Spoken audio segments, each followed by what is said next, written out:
વડોદરા મહાનગરપાલિકાની વડી કચેરી ખાતે આજે મ્યુનિસિપલ કમિશનર અરુણ મહેશ બાબુની અધ્યક્ષતામાં એક રિવ્યુ બેઠક મળી હતી, જેમાં અલગ અલગ વિભાગોના હાલમાં ચાલી રહેલા જે કામો છે અને આવનાર આયોજનો વિશે ચર્ચા કરવામાં આવી હતી અને રિવ્યુ લેવામાં આવ્યા હતા. ખાસ કરીને આ બેઠકમાં રાજ્ય સરકાર અને ભારત સરકાર દ્વારા મળતી સ્વર્ણિમ અને અમૃત ગ્રાન્ટ અંતર્ગત કામોની એક યાદી તૈયાર કરવામાં આવી છે, જેની કાર્યવાહી ઝડપથી શરૂ થાય અને આગામી 2-3 મહિનામાં કામો પ્રગતિ હેઠળ આવી જાય તે પ્રકારનું આયોજન કરવામાં આવ્યું છે.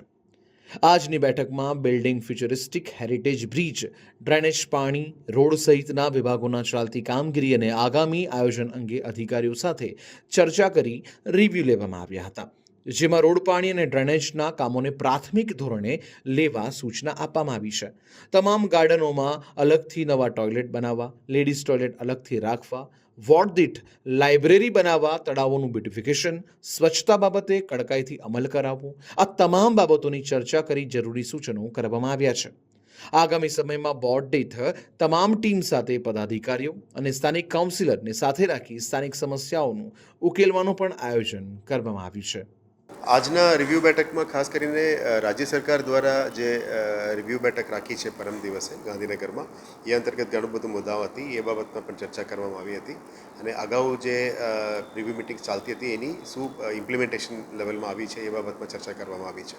ખાસ કરીને સ્વર્ણિમ ગ્રાન્ટ અને અમૃત ગ્રાન્ટ અંતર્ગત રાજ્ય સરકાર અને ભારત સરકારમાંથી ગ્રાન્ટ આવતું હશે, એમાંથી તમામ વિકાસ કામોની અમે યાદી તૈયાર કરીને એમનું ઇમ્પ્લિમેન્ટેશન વહેલા તકે લઈ જાય, આવનારા 2-3 મહિનામાં આ બધા કામો પ્રગતિ હેઠળ આવી જાય એ બાબતનું તૈયારી આ બાબતમાં રિવ્યૂ કરવામાં આવ્યો.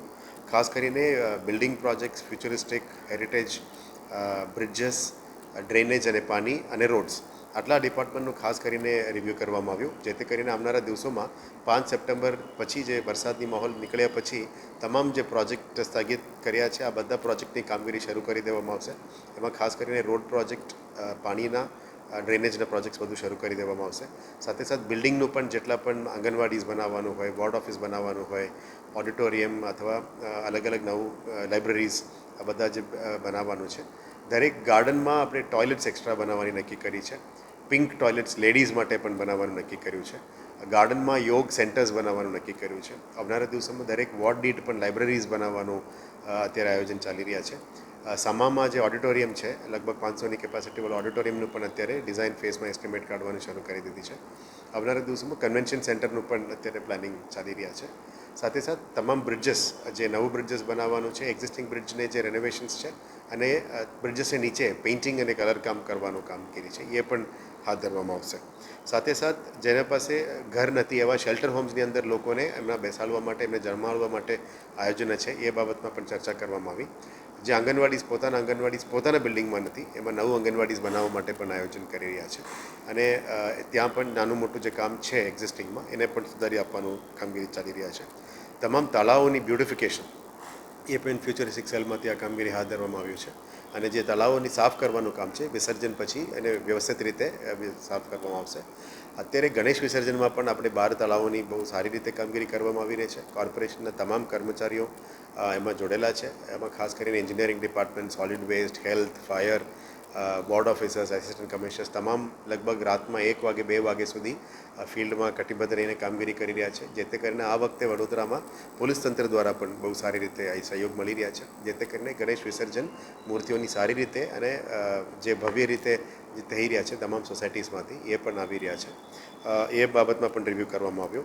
સાથે સાથે સોલિડ વેસ્ટ મેનેજમેન્ટમાં પણ જે ગંદકી અત્યારે થોડું સમસ્યા છે એને પણ સારી રીતે કડક પગલાં લેવા માટે અમે એમને કીધું છે. લગભગ ક્લોઝ ટુ 25 લાખથી ઉપર દંડ આ એક મહિનામાં દરેક વોર્ડ વાઇઝ લેવામાં આવ્યું છે. એક્ઝેક્ટ આંકડા જે ટીમ દ્વારા બહાર પાડવામાં આવશે. એટલે લેગેસી વેસ્ટ હોય, સેગ્રિગેશન હોય, ડોર ટુ ડોર કલેક્શન હોય, બધાને સારી રીતે ઇમ્પ્રૂવ કરવા માટે સૂચના આપી રહ્યા છે. આવનારા 3 મહિનામાં અમે ઝુંબેશ રીતે આ કામગીરી શરૂ કરશું. આવનારા દિવસોમાં 1 ડે 1 વોર્ડ, એટલે દરેક અઠવાડિયામાં એક વોર્ડમાં આખું તંત્ર ઉતરીને એને જે પણ કામગીરી કરવાની છે, સફાઈનું છે, એન્ક્રોચમેન્ટ રિમૂવલ છે, ડેવલપમેન્ટનું છે, આ તમામ કામગીરી પદાધિકારીઓ સાથે મળીને વોર્ડ કોર્પોરેટર્સ અને કાઉન્સિલર્સને સાથે રાખીને એ કામગીરી કરવા માંડવાનું આયોજન કરી રહ્યા છે. અને જે કી પરફોર્મન્સ ઇન્ડિકેટર્સ છે રાજ્ય સરકારનું એ બાબતમાં પણ તમામ ડિપાર્ટમેન્ટે રિવ્યૂ કર્યું છે. સીએમ ડેશબોર્ડમાં પણ વડોદરા કન્ટિન્યુઅસ 2 અઠવાડિયાથી અમે ફર્સ્ટ રેન્કમાં આવી રહ્યા છે. એટલે વિકાસ કામોની વધારે વેગ આપવા માટે આ રિવ્યૂ બેઠક કરી રહ્યા છે. આવનારા દિવસોમાં સાચા અર્થમાં ફિલ્ડમાં કામ પણ વિકાસ કામો અમે અમલીકરણ કરી શકીએ એ બાબતનું તૈયારીઓ હાથ ધરવામાં આવી રહ્યા છે. ગાર્ડન્સમાં પણ ઇમ્પ્રુવમેન્ટ્સ આવશે, નવું ગાર્ડન્સ બનાવવામાં આવશે, ગાર્ડનમાં સ્વચ્છતા સારું આવશે, નવું ટોયલેટ્સ આવશે, નવા યોગ સેન્ટર્સ આવશે.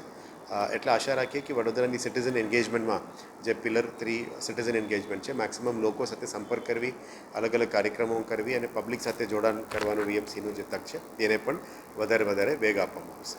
એ બાબતની તૈયારીઓ આજે કરવામાં આવી રહી છે.